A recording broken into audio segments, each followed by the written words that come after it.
परिचय करवा रहे हैं।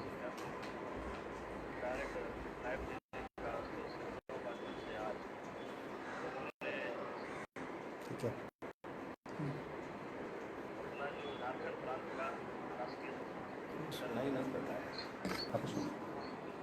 हाँ, उधर जा रहा है।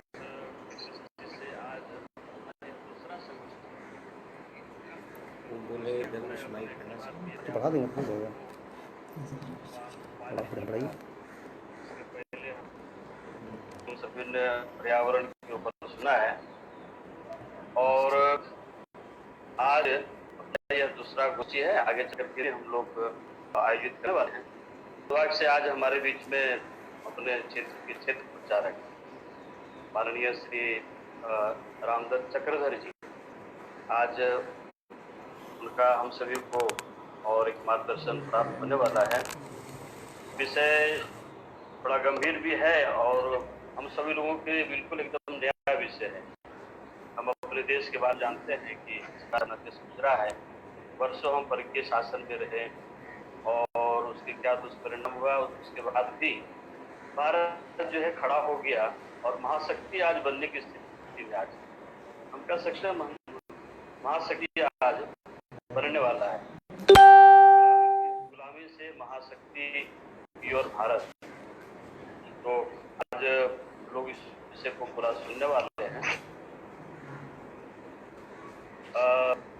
अपने माननीय क्षेत्र प्रचारक जी का परिचय कराया है। इसके पहले जो जानकारी है बीच में दी और ये 40 मिनट का ड्यूरेशन रहता है। थोड़ा 5-7 मिनट लेट से शुरू किए हैं तो दोबारा हम लोग कनेक्ट रहेंगे। फेसबुक पर यह जो चालू रहेगा तो एक तो ये है, दूसरा है कि 17 तारीख को महाविद्यालय विद्यार्थियों के लिए ज्ञान दर्शन का कार्यक्रम 4 बजे फिर हम जुड़ेंगे। ज्ञान दर्शन ये स्लाइड के माध्यम से हमारे देश का इतिहास, हमारे देश के जो तीर्थ स्थल है, हमारे देश के जो अन्य चीजें हैं उनका एक स्लाइड के माध्यम से और हम लोग जो है उसका दर्शन करेंगे और अपना ज्ञान का वर्धन करेंगे। तो एक दो जानकारी है केवल कि हमारा ये 40 मिनट के बाद अपना विषय जारी रहेगा तो हम उसको तुरंत कनेक्ट करेंगे। और दूसरा ये 17 तारीख को महाविद्यालय विद्यार्थियों के ज्ञान दर्शन का कार्यक्रम है। तो थोड़ा हम भी अपने आसपास के विद्यार्थियों को बताएंगे तो हम लोगों को इसका एक अच्छा दर्शन होगा और हमारे ज्ञान की वृद्धि हो। तो विषय अपना प्रारंभ हो, इसलिए अपने माननीय क्षेत्र प्रचारक जी हैं, हम सभी उनसे मिलते भी रहते हैं, मिले भी एक मैं का परिचय कराता हूँ। आप माननीय श्री राम चक्रधर जी मूलतः छत्तीसगढ़ के दुर्ग जिले से हैं। 74 में आप संघ के स्वयंसेवक बने। 84 में 1984 में आपने MSc मैथमेटिक्स से गोल्ड मेडलिस्ट प्राप्त करने के बाद और आप संघ के प्रचारक निकले। छत्तीसगढ़ में ही नगर का, जिला का, इसके कई दायित्व का निर्वहन करते हुए 2000 में आप छत्तीसगढ़ प्रांत के सह प्रांत प्रचारक थे। 2004 में आप छत्तीसगढ़ के प्रांत प्रचारक बने।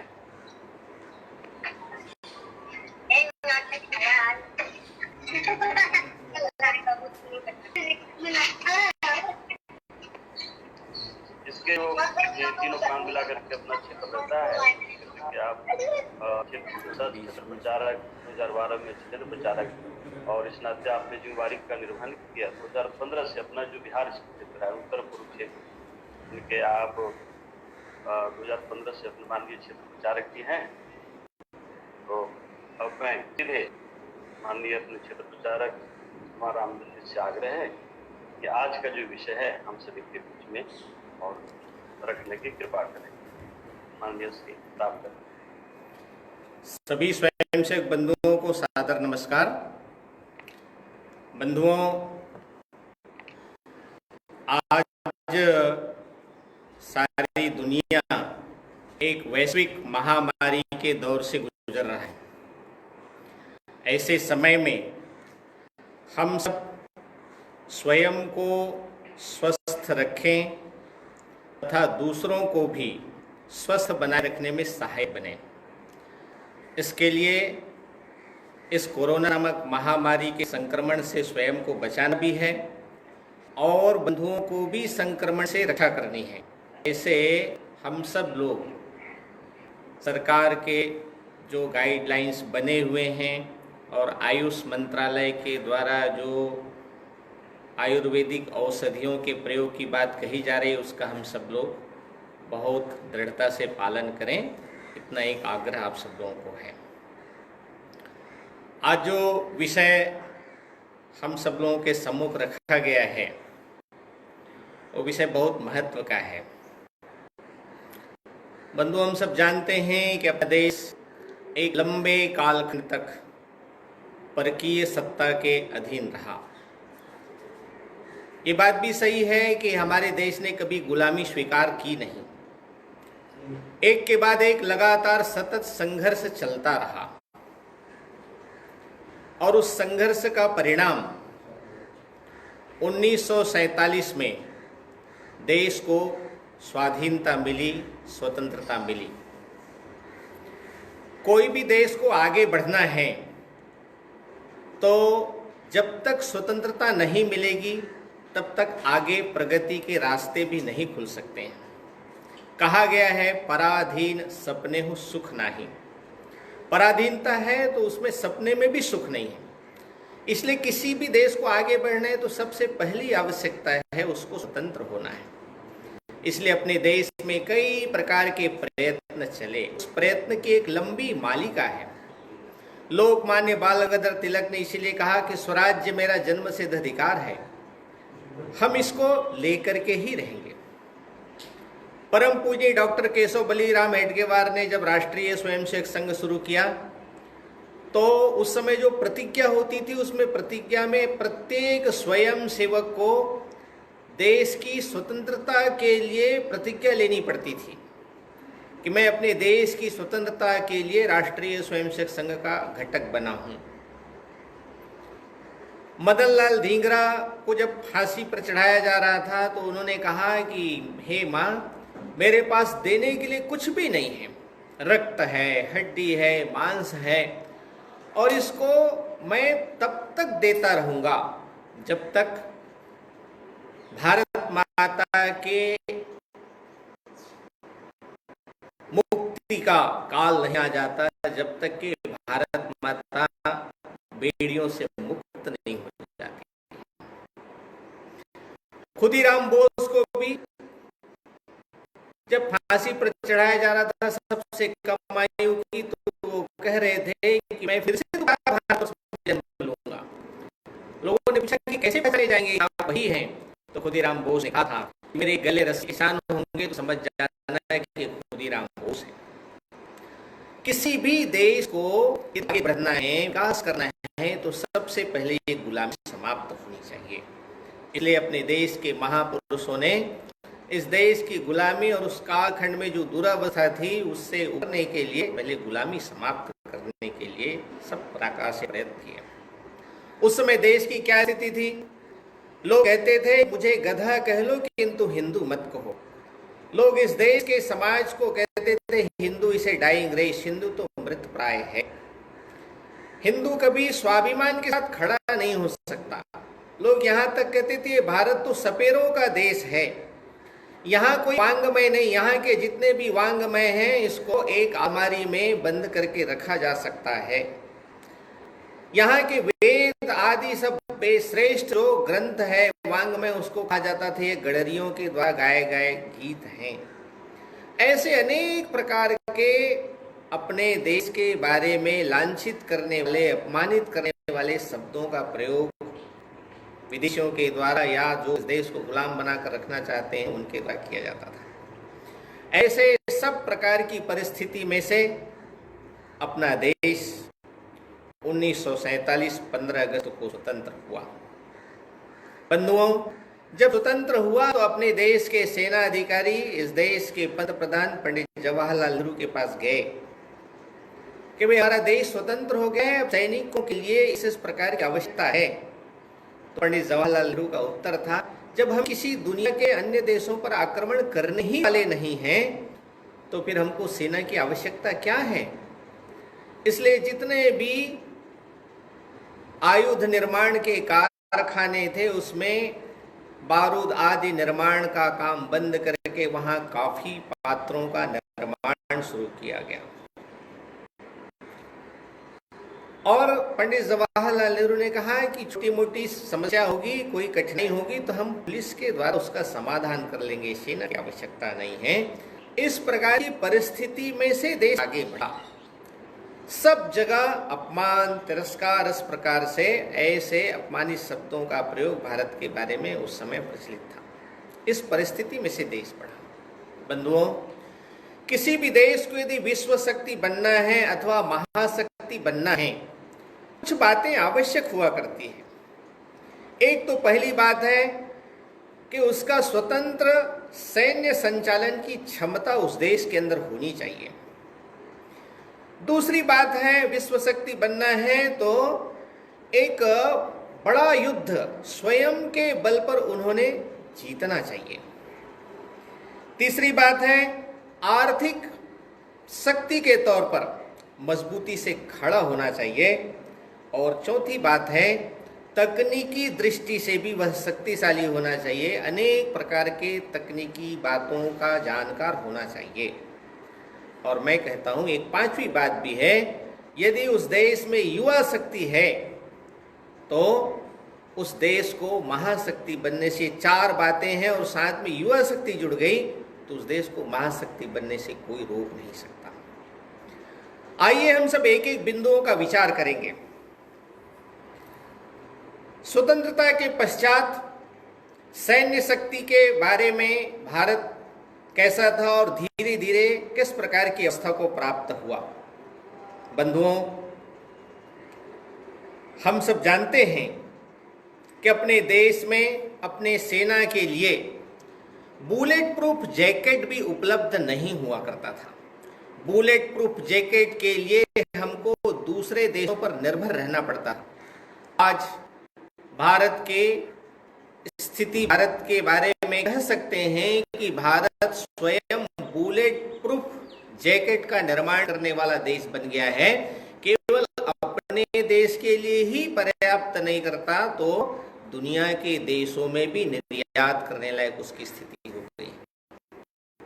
बंधुओं, सैन्य शक्ति भारतवर्ष की चाहे धरती हो, जल हो, नभ में, सब प्रकार की तीनों दिशाओं में कितनी ताकत रही है, इसका उदाहरण हम सब देख सकते हैं। उड़ी और पठानकोट में 2 जनवरी 2016 को एक आतंकवादी हमला हुआ था। उसमें कई अपने भारत के सैनिक घायल भी हो गए थे, कुछ शहीद भी हो गए थे, लेकिन भारत के सेना के जवान चुपचाप देखते नहीं रहे। 29 सितंबर 2016 को ऐसे सैनिकों के बदले के कार्यवाही के रूप में सर्जिकल स्ट्राइक हुआ और पाकिस्तान के क्षेत्र में जा कर के जो उनके आतंकवादी कैंप है उनको ध्वस्त, अपने सेना के अपमान का बदला लिया जा सका। ऐसे ही 14 फरवरी को पुलवामा में एक आतंकवादी हमला हुआ जिसमें भारत के 40 जवान शहीद हो गए थे। सारे देश में एक प्रकार से बहुत आक्रोश का वातावरण था। देश चाहता था कि कोई न कोई शीघ्रातिशीघ्र कार्यवाही होनी चाहिए दुश्मन देश पर। भारत की सेना भी चुपचाप बैठी नहीं रही। 14 फरवरी की घटना हुई और 26 फरवरी 2019 को भारत की सैन्य शक्ति का एक बड़ा स्वरूप देखने को मिला, दुनिया को भी और भारत को भी। एक एयर स्ट्राइक का कार्यक्रम हुआ। बंधुओं, रात को ही 12 ऐसे मिराज जो हवाई जहाज है अलग अलग दिशाओं से जाकर पीओके के अंदर जो आतंकवादी जो कैंप थे वहां जाकर के एक ठीक लक्ष्य पर अपने सैनिकों ने बम वर्षा करके लगभग 300 से अधिक आतंकवादियों को धराशायी कर दिया। तो एक सैन्य शक्ति की दृष्टि से भारतवर्ष काफी हद तक 1947 की तुलना में आज सक्षम बना है, ऐसा हम कह सकते हैं। दूसरी एक बात है, कोई भी बड़ा युद्ध अपने बल पर भारतवर्ष ने जीता है क्या? हम सब जानते हैं 1971 में पाकिस्तान ने फिर से हमला किया था भारतवर्ष पर। उस समय हमलावर देश तो पाकिस्तान था, लेकिन उसके पीछे परोक्ष रूप से अमेरिका की ताकत भी थी और चीन की ताकत भी थी। इस प्रकार से भारत के खिलाफ एक 3 देश लड़ रहे थे। अमेरिका के द्वारा प्राप्त सैनिक सहायता, जिसमें सैब्रे नामक जहाज है, पैटर्न टैंक है, अपने पनडुब्बी है, गाजी पनडुब्बी है, सरगोदा नामक एक शक्तिशाली वायु रक्षा प्रणाली है, 7th फ्लीट है, जिसके माध्यम से अणुओं को, आणविक अस्त्रों को एक स्थान से दूसरे स्थान तक ले जाया जा सकता है, उसको प्रक्षेपित किया जा सकता है। ऐसे कई प्रकार की सैन्य ताकतें अमेरिका के द्वारा जो पाकिस्तान को चीन के द्वारा जो उपलब्ध की थी, वो सब प्रयोग लाए गए थे। किंतु भारत के जाबाज सैनिकों ने पैटर्न टैंक को भी उड़ा दिया, गाजी पनडुब्बी को भी दिशा भ्रम करके उसे टुकड़े टुकड़े कर दिए, सरगादो नामक जो रक्षा प्रणाली है उसको भी तहस नहस कर दिया, और जो 7th फ्लीट नामक जो आणविक जहाज है उसको भी चेतावनी देकर के पीछे हटने के लिए बाध्य कर दिया। 14 दिन का युद्ध हुआ। दुनिया के युद्ध के इतिहास में देखेंगे तो इतनी बड़ी सफलता किसी भी युद्ध में इतने कम समय में प्राप्त नहीं हुई है जो भारत ने करके दिखाई। 14 दिन के युद्ध में बांग्लादेश को स्वतंत्र करा लिया, और इतना ही नहीं तो जनरल नियाजी जो पाक के सेना अध्यक्ष के, उनके साथ 95,000 पाकी सेनाओं का एक प्रकार से आत्मसमर्पण भी हुआ। इतनी बड़ी सेना का आत्मसमर्पण भी पहली बार हुआ युद्ध के इतिहास में। ऐसा एक गौरवशाली विजय 1971 में भारत ने अपने दम पर, जब दूसरे तरफ 3 देश एक साथ युद्ध में भाग लेते, भारत ने करके दिखाया। बंधुओं, 1998 पोखरण का परमाणु परीक्षण हुआ। भारत अपनी सैन्य ताकतों को किस किस प्रकार से आगे बढ़ा रहा है हम सब देख रहे हैं। उसके 25 साल पहले पोखरण का परमाणु परीक्षण हुआ था, उसमें दुनिया के कई सारी देशों की तकनीकी लगी हुई थी, लेकिन उसके बाद दुनिया के देशों ने भारत को यूरेनियम कर दिया था।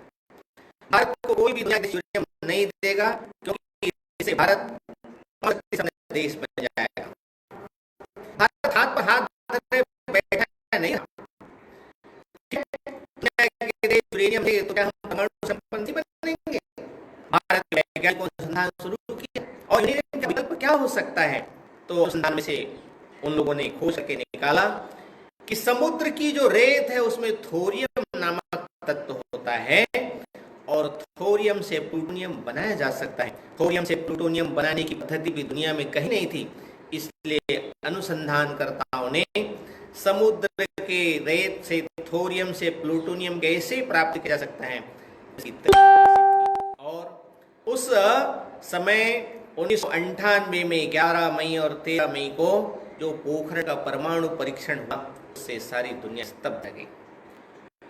अंतरराष्ट्रीय जगत में रात को जो चर्चा हो रही थी, उसमें बड़े बड़े परमाणु शक्ति संपन्न देश चर्चा कर रहे थे, तो कह रहे थे आखिर जिद्दी भारत ने वह कर दिखाया जो आज तक किसी ने नहीं किया। भारत ने जब परमाणु अपनी शक्ति का प्रदर्शन किया 1998 में, उसमें अमेरिका को बहुत ये हुआ था, जलन हुआ था, और अमेरिका ने 3 प्रतिबंध लगा दिए थे। पहली बात तो दुनिया के कोई भी देश भारत को विदेशी मुद्रा न दे। विदेशी मुद्रा के अभाव में भारत को पेट्रोल मिलेगा नहीं, पेट्रोल के बिना भारत तबाह हो जाएगा। दूसरा प्रतिबंध लगाया था कि भारत को कोई भी वैज्ञानिक उपकरण नहीं देगा ताकि वैज्ञानिक प्रगति भारत कर सके, और तीसरा प्रतिबंध लगाया था कि कोई भी भारतीय वैज्ञानिकों को अमेरिका में आने नहीं दिया जाएगा, कोई वीजा नहीं दिया जाएगा। बंधुओं, प्रतिबंध दूसरा और तीसरा जिसमें ये कहा गया था कि कोई वैज्ञानिक जो तकनीक है, जो ज्ञान है, वो भारत को न दिया जाए। उस प्रधानमंत्री अटल बिहारी वाजपेयी ने वैज्ञानिकों की एक बैठक की, ने कहा ऐसी परिस्थिति में हमको क्या करना चाहिए। रूस ने क्रायोजेनिक इंजन का करार किया था, उन्होंने भी देने से मना कर दिया। हमको क्या करना चाहिए। भारत के वैज्ञानिकों ने प्रधानमंत्री अटल बिहारी जी से निवेदन किया और कहा आप अमेरिका के बिल क्लिंटन जो वहां के राष्ट्रपति, उनको एक चिट्ठी लिखिए कि ये जो प्रतिबंध 2 वर्ष के लिए लगाया है, उस प्रतिबंध को आगे बढ़ाकर 20 वर्षों के लिए करें। प्रधानमंत्री अटल बिहारी जी ने कहा अरे भाई, मैं इस प्रकार की समस्याओं से, चुनौतियों से लड़ने की बात कर रहा हूं और आप कह रहे हो कि प्रतिबंध जो 2 साल के लिए लगाया है उसको 20 साल के लिए आगे बढ़ाने की बात कहूं। तो वैज्ञानिकों ने कहा आपको कौन सा चीज चाहिए, क्या चीज बने आपको, हम बना करके दिखाएंगे। आपको यदि चंद्रमा पर भी जाना है तो हम आपको चंद्रमा पर भी भेज सकते हैं, यह हमारी वैज्ञानिक ताकत है। इस प्रकार का उत्तर पाकर अटल जी को लगा था कि इतना आत्मविश्वास अपने वैज्ञानिकों के अंदर है। बंधुओं, जो तीसरा प्रतिबंध उन्होंने लगा था कि कोई भी वैज्ञानिक भारत से अमेरिका में नहीं आना चाहिए। बड़ी बड़ी कंपनियों ने अमेरिका की सरकार पर इतना दबाव डाला कि भाई यदि भारतीय वैज्ञानिक अमेरिका में नहीं आएंगे तो जापान और फ्रांस में जाएंगे, इससे जापान और फ्रांस की तकनीकी क्षमता बढ़ेगी, अमेरिका तो बहुत पिछड़ जाएगा और हम भी अपने उत्पाद, अपनी कंपनियों की सामग्रियों को निर्माण करना है तो हम अमेरिका में कैसे कर सकेंगे। जब तक हमारे पास तकनीक विशेषज्ञ नहीं होंगे, वैज्ञानिक नहीं होंगे, तब तक हम कैसे कर सकेंगे। इसलिए हमको भी अपनी कंपनी शिफ्ट करना पड़ेगा, दूसरी जगह ले जाना पड़ेगा। ऐसे कंपनियों के दबाव के चलते उन कंपनियों ने कहा कि 70,000 वैज्ञानिक भारत के चाहिए, तब ये कंपनियां सब चल सकेंगी। ऐसे कंपनियों के दबाव के आगे अमेरिका को घुटने टेकने पड़े और ये प्रतिबंध जो 2 साल के लगाया था वो प्रतिबंध शीघ्र हटाने के लिए बाध्य होगा। ये भारत का सामर्थ्य है, ये भारत की शक्ति है। बंधुओं, तीसरी बात है जो आर्थिक शक्ति की बात है।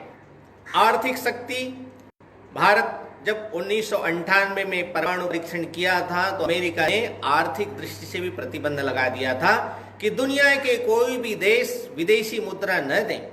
उस समय भारत में पेट्रोल को खरीदने के लिए भी भारत की स्थिति ऐसी नहीं थी कि $1 अरब भी हम जुटा सके, हमारे पास हो, ऐसी स्थिति थी। 1991 में देश की आर्थिक स्थिति क्या थी। इस समय चंद्रशेखर जी प्रधानमंत्री हुआ करते थे। 23 टन सोना गिरवी रखना पड़ा था इस देश के कर्मचारियों के वेतन आदि का भुगतान करने के लिए। सब प्रकार से बहुत परिस्थिति दयनीय थी।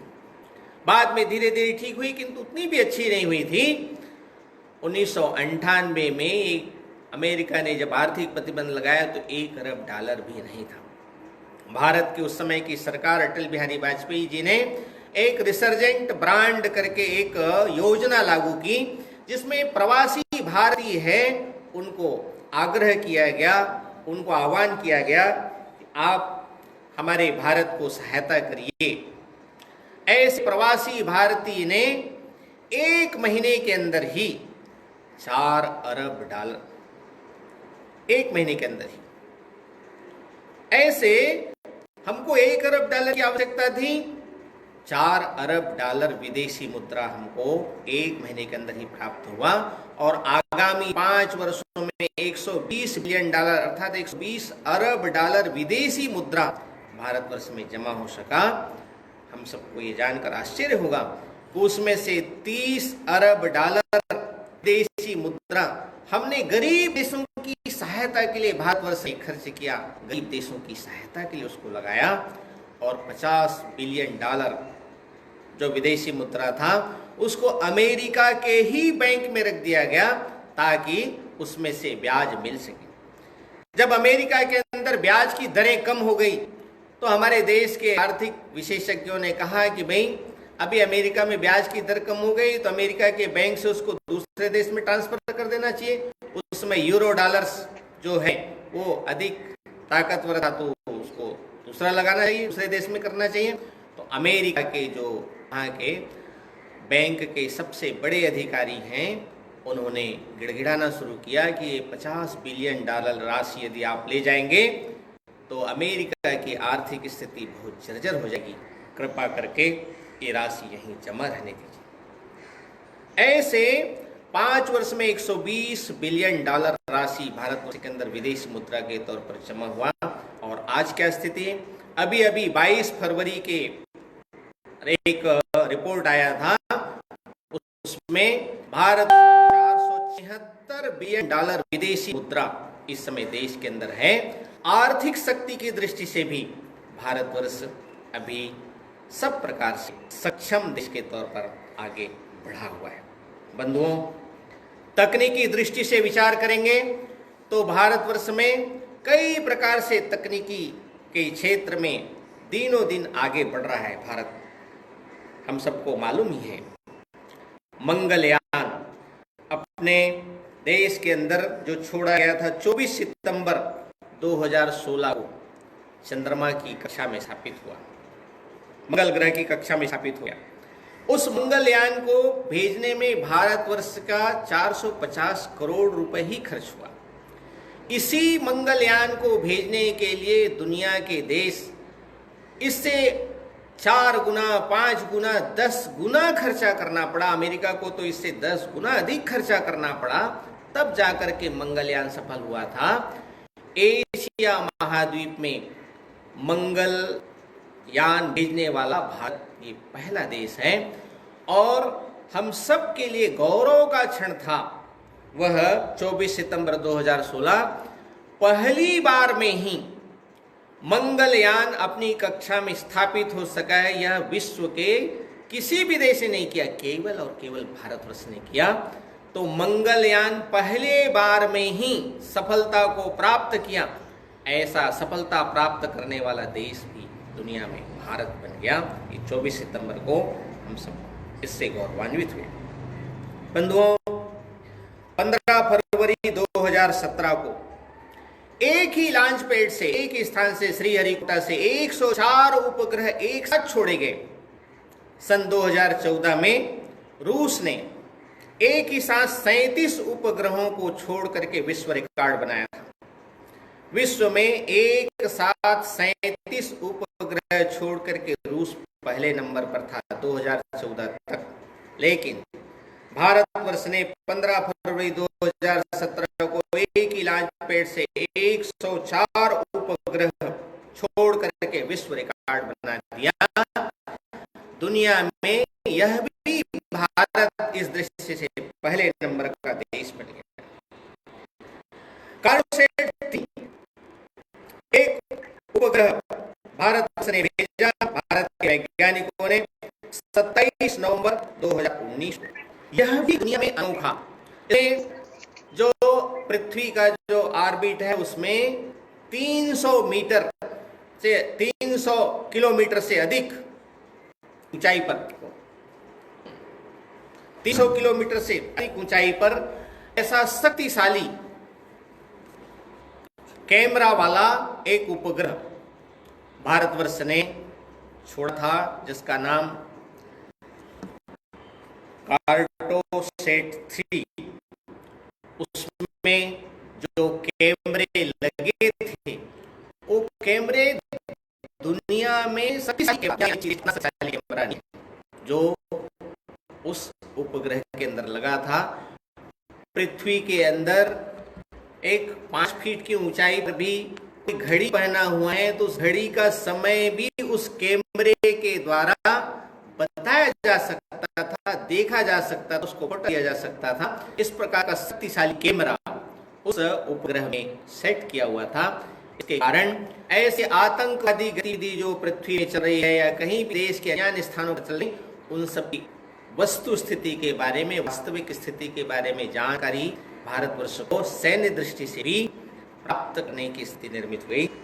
इस प्रकार से 17 मार्च 2019 को एंटी सैटेलाइट मिसाइल जो भारतवर्ष ने जो उपग्रह है, उपग्रह को भी ध्वस्त करने का सामर्थ्य भारतवर्ष ने प्राप्त किया।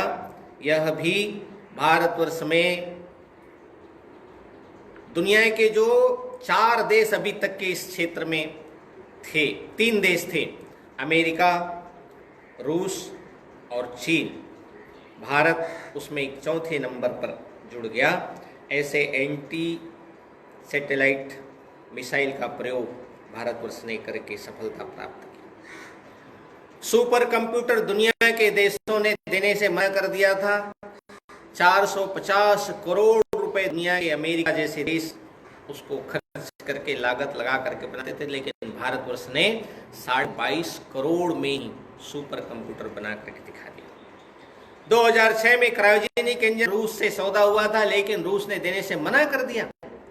ऐसी स्थिति में भारत के वैज्ञानिक और तकनीकी विशेषज्ञों ने ही क्रायोजेनिक इंजन बना करके तैयार कर दिया। ऐसे तकनीकी के क्षेत्र में भी भारत अग्रगण्य है। भारत दुनिया के अनेक राष्ट्रों की से भी आगे निकल करके अनेक प्रकार के अनुसंधान करने में सफलता प्राप्त कर रहा है। औद्योगिक जगत के बारे में विचार करेंगे तो औद्योगिक जगत में भी भारतवर्ष की प्रगति इस समय सारी दुनिया को एक प्रकार से आश्चर्यचकित करने वाली। टाटा स्टील निर्माण के क्षेत्र में विश्व के केवल 4 स्टील निर्माताओं में अपनी गिनती करा रहा है। ऐसे ही आदित्य बिरला ग्रुप है, अमेरिका के एल्यूमिनियम निर्माण करने वाली कंपनी को ही उसने खरीद लिया। ऑस्ट्रेलिया के खदान अपने और भी जाम्बिया के खदान जो तांबे के खदान थे उसको भी खरीद लिया। और एक प्रकार से यह जो कंपनी है आदित्य बिरला, ये बहुराष्ट्रीय भारतीय कंपनी बन गया। जो बहुराष्ट्रीय कंपनियों की बात हम करते हैं तो ये भारतीय बहुराष्ट्रीय कंपनी बन गया। लेमिनेटेड ट्यूब का निर्माण करने के लिए सुभाष चंद्रा, दुनिया में ऐसे लेमिनेटेड ट्यूब निर्माण करने वाला सबसे प्रथम क्रमांक का ऐसे सुभाष चंद्रा एक उद्योगपति बन गए। दुपहिया वाहनों के क्षेत्र में हम सब जानते हैं तो हीरो होंडा सबसे नंबर 1 बिकने वाला, सबसे नंबर 1 ऐसी हीरो होंडा का उत्पादन होता है, सारी दुनिया में बिकता है। इस प्रकार से औद्योगिक क्षेत्र में भी अनेक प्रकार के कीर्तिमान स्थापित करने वाला अपना भारत बना है। चिकित्सा के क्षेत्र में भी हम देखेंगे तो जेनरिक दवा सारी दुनिया के अंदर सस्ते दामों में निर्यात करने वाला देश केवल और केवल भारत है, जो दुनिया के देशों को जेनरिक दवा बहुत सस्ते दामों पर सब प्रकार से उपलब्ध कराता है। चिकित्सा के क्षेत्र में कहा जाता है ऑनलाइन चिकित्सा के मामले में दुनिया में भारत अग्रणी देश के रूप में सुप्रसिद्ध हो गया है। ऑनलाइन कोई चिकित्सा व्यवस्था कोई हमको जानकारी चाहिए हो तो भारत देने में समर्थ है। अभी तो हार्ट का एक ट्रांसप्लांट करना है, हार्ट लगाना है, किसी एक व्यक्ति के शरीर से निकाला हुआ हृदय बहुत दूर हवाई जहाज से भेजकर भी दूसरे के शरीर में लगाया जा सकता है, ट्रांसप्लांट किया जा सकता है। यह भी 3-4 घटनाएं हमारे देश में अपने चिकित्सा क्षेत्र के विशेषज्ञों ने कर दिखाया है। एक स्थान में किसी मरीज है, उसका हार्ट जो है काम कर रहा है किंतु ब्रेन काम नहीं कर रहा है, उसके हार्ट को निकालकर दूसरे जगह बहुत दूर ग्रीन जोन बना करके फिर उसको वायुयान से शिफ्ट करके हार्ट को ट्रांसप्लांट करना, ऐसे कठिन चुनौती भरे काम भी अपने देश के डॉक्टरों ने कर दिखाया। एक स्थान पर तो अपने चिकित्सकों ने मां के गर्भ में पल रहे नवजात शिशु उसका वाल्व भी ठीक किया, गर्भस्थ शिशु का वाल्व ठीक किया अपने देश के डॉक्टरों ने। ऐसे अनेक प्रकार के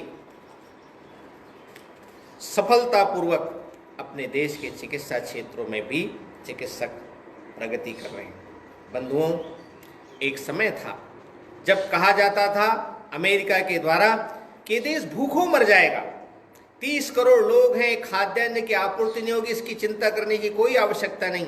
ऐसे भारत के बारे में विचार व्यक्त किए जाते थे अमेरिका के द्वारा।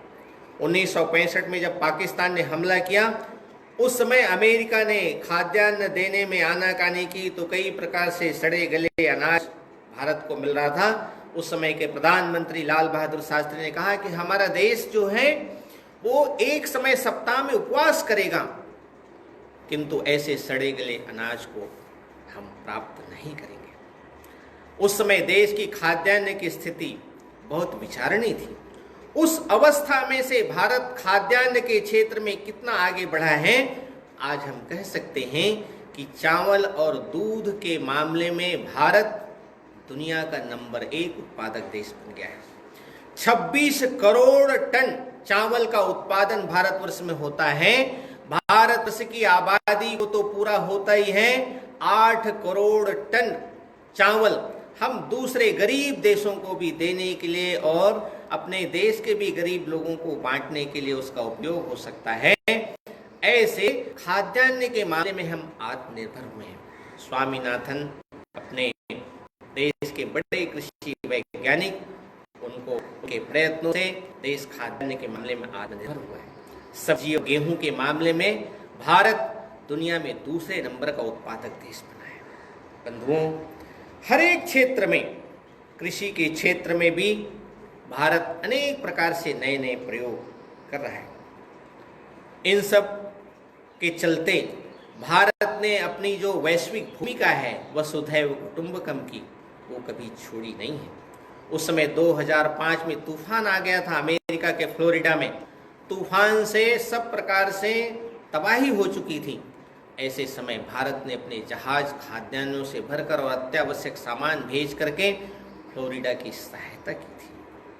आज भी कोरोना के कालखंड में दुनिया के देश तो अलग अलग प्रकार से कार्य में गए, किंतु भारतवर्ष ऐसी अवस्था में भी स्वयं कष्ट में होने के बावजूद भी दुनिया के अनेक देशों को, 50 से ज़्यादा देशों को सहायता उपलब्ध करा रहा है, चाहे वो हाइड्रोक्सी क्लोरोक्विन के मामले में हो, दवाई के मामले हो, अथवा अन्य उपकरणों के माध्यम से। ऐसी भारत की भूमिका है।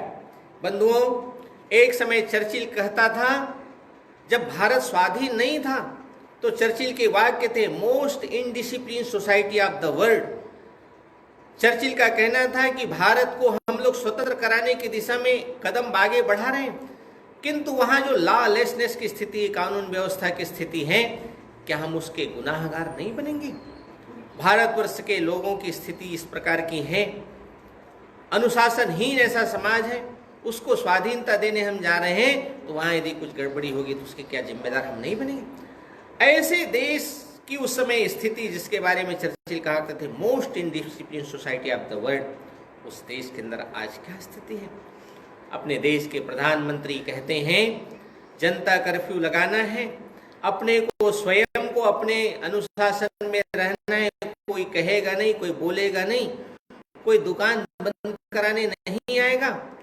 ऐसी स्थिति में 22 मार्च को सारे देश ने देखा, दुनिया ने देखा, स्वयं अपने ऊपर नियंत्रण कर लिया।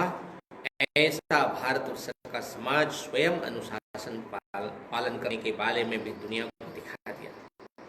इतना ही नहीं, 5 अप्रैल को अभी जब प्रधानमंत्री महोदय ने कहा कि रात्रि 9 बजे 9 मिनट सबको दीप जलाकर जो ऐसे जो बंधु हैं उसके प्रति कृतज्ञता व्यक्त करना है, अंधकार से प्रकाश की ओर जाने का संकल्प हम सबको लेना है, तो हम सब ने देखा, दुनिया ने देखा, प्रधानमंत्री महोदय के आह्वान पर 5 अप्रैल को रात्रि 9 बजे 9 मिनट तक ऐसी आतिशबाजी हुई, ऐसा दीप प्रज्वलन हुआ, मानो देश में एक दूसरा दीपावली का दृश्य खड़ा हो गया।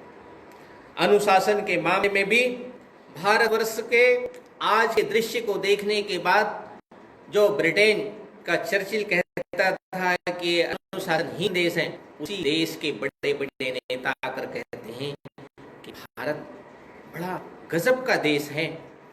क्या कभी किसी भी प्रकार से जब संकट आता है तो ये देश एक हो जाता है, एकजुट हो जाता है संकटों का सामना करने के लिए। ये भारत कभी तबाह नहीं हो सका। ऐसा उस समय कहने वाले लोग, उनकी भाषा आज बदल गई। ईमानदारी के बारे में भी एक भारतवर्ष पर आरोप लगता था। उस समय एक प्रधानमंत्री महोदय अपने ही देश के कहा करते थे कि 1 रुपये यदि दिया जाता है तो नीचे जाते जाते केवल 15 पैसे पहुंचता है। आज भारतवर्ष में ईमानदारी का उत्सव भी मनाया जा सकता है, ऐसी स्थिति निर्मित हुई है। बंधुओं, इस देश के अंदर 31 करोड़ ऐसे जनधन खाते खुले हैं इन 5-6 वर्षों में, और ये जनधन खाते गरीब लोगों के हैं, अभावग्रस्त लोगों के हैं, सामान्य लोगों के हैं, और ये सब खाते सक्रिय हैं। केंद्र सरकार के द्वारा जो भी सब्सिडी दी जाती है उसमें से 1 रुपए का पूरा 1 रुपए गरीब लोगों के खाते में सीधा ट्रांसफर हो रहा है। ऐसे ईमानदारी का उत्सव।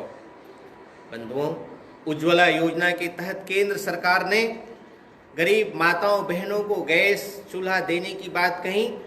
ये तो एक पक्ष है, 8 करोड़ गैस चूल्हा सरकार के द्वारा दिया गया, लेकिन महत्व की बात यह है जब प्रधानमंत्री महोदय ने कहा कि जो लोग अपनी सब्सिडी जो है सिलेंडर कर सकते हैं, सर्व कर सकते हैं गरीबों के उत्थान के लिए, वे अपनी सब्सिडी सिलेंडर करें।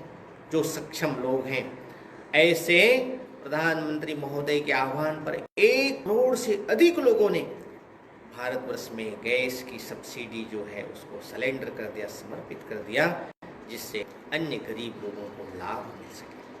बंधुओं, केवल इतना ही तो आज मोबाइल सेवा के क्षेत्र में यदि देखेंगे तो ग्रामीण भारत में भी 22 करोड़ से अधिक ऐसे इंटरनेट का उपयोग करने वाले लोग भरे हुए हैं।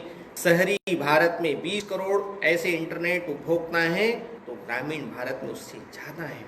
कुल मिलाकर के जो ऐसे मोबाइल हैं वो जिसमें सब प्रकार के इंटरनेट की सुविधा हो, आज इस समय भारतवर्ष में लगभग 44 करोड़ के आसपास एक अनुमान के तहत ऐसे मोबाइल उपयोग करने वाले लोग हैं जिसमें इंटरनेट की सुविधा है। बंधुओं, केवल इतना ही नहीं तो अनेक क्षेत्रों में योग, भारतवर्ष ने 21 जून को अंतर्राष्ट्रीय योग दिवस घोषित किया। ऐसे उस योग दिवस के कार्यक्रम को संपन्न करने के लिए सारे विश्व के राष्ट्र आज अग्रसर हो रहे हैं। एक समय ऐसा आएगा जब सारी दुनिया में योग के शिक्षकों की मांग बढ़ेगी, तो ऐसे एक नया सब लोगों को रोजगार मिलने का एक नया अवसर इस योग में से मिल सकता है। योग के शिक्षक बड़ी मात्रा में इसकी मांग बढ़ने वाली है। देश में जगह जगह और अपने कॉरपोरेट सेक्टर्स में भी योग के शिक्षकों की मांग बढ़ने वाली है। तो ऐसे समय में योग सारी दुनिया का एक आकर्षण का केंद्र बना है। चाहे कोरोना के कारण ही हो, नमस्कार करना ये भारत की पद्धति वह दुनिया को अस्वीकार करनी पड़ रही है। आयुर्वेद के बारे में लोग उपेक्षा करते थे, उसको तिरस्कार करते थे। ऐसे बंधुओं को भी आज आयुर्वेद की शरण में जाना पड़ रहा है। दुनिया के देश हल्दी डला हुआ दूध को गोल्डन दूध के नाम से दे रहे हैं। स्थान स्थान पर अदरक का, अजवाइन का और काली मिर्च का पाउच बना करके दिया जा रहा है। भारत का आयुर्वेद दुनिया के अंदर इस कोरोना के कालखंड में भी एक श्रद्धा और आस्था से ग्रहण किया जा रहा है। बंधुओं, शिक्षा के क्षेत्र में ऐसे दसियों हजार से अधिक प्राध्यापक बंधु हैं जो दुनिया के अनेक विश्वविद्यालयों में बड़े बड़े दायित्वों में काम कर रहे हैं। हम सब जानते हैं भारतवर्ष की राष्ट्रभाषा हिंदी, यहाँ की भाषा संस्कृत, उसको पढ़ने के लिए दुनिया के देश लालायित हैं।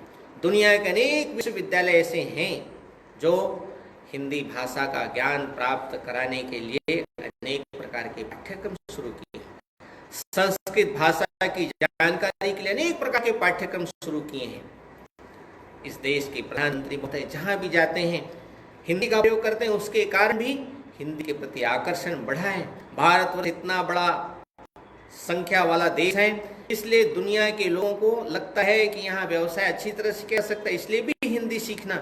इस दृष्टि से भी कई दुनिया के देश हिंदी का पाठ्यक्रम प्रारंभ किए हैं। बंधुओं, ऐसे अनेक क्षेत्र हैं जिसमें भारत अग्रणी भूमिका निभा रहा है। आज जब इस कोरोना के कालखंड में हम सब लोग वैश्विक महामारी से जूझ रहे हैं, ऐसे समय युवा शक्ति को विशेष करके अधिक ध्यान देने की आवश्यकता है। हम सब अपना स्वास्थ्य अच्छा रखें। युवाओं के अंदर एक संकल्प होता है कहा गया है युवक हार जाते हैं लेकिन यौवन कभी न हारा, एक निमिष की बात नहीं है चिर संघर्ष हमारा। पृथ्वीराज की आंखें जाती, स्वप्न उनके जाते, भर जाते हैं घाव, दाग पर सदा अमिट रह जाते। मृत में जीवन और जीवितों में ज्वाला सुलगाती, भ्रष्ट भग्न माँ के मंदिर को पुनः पवित्र बनाती।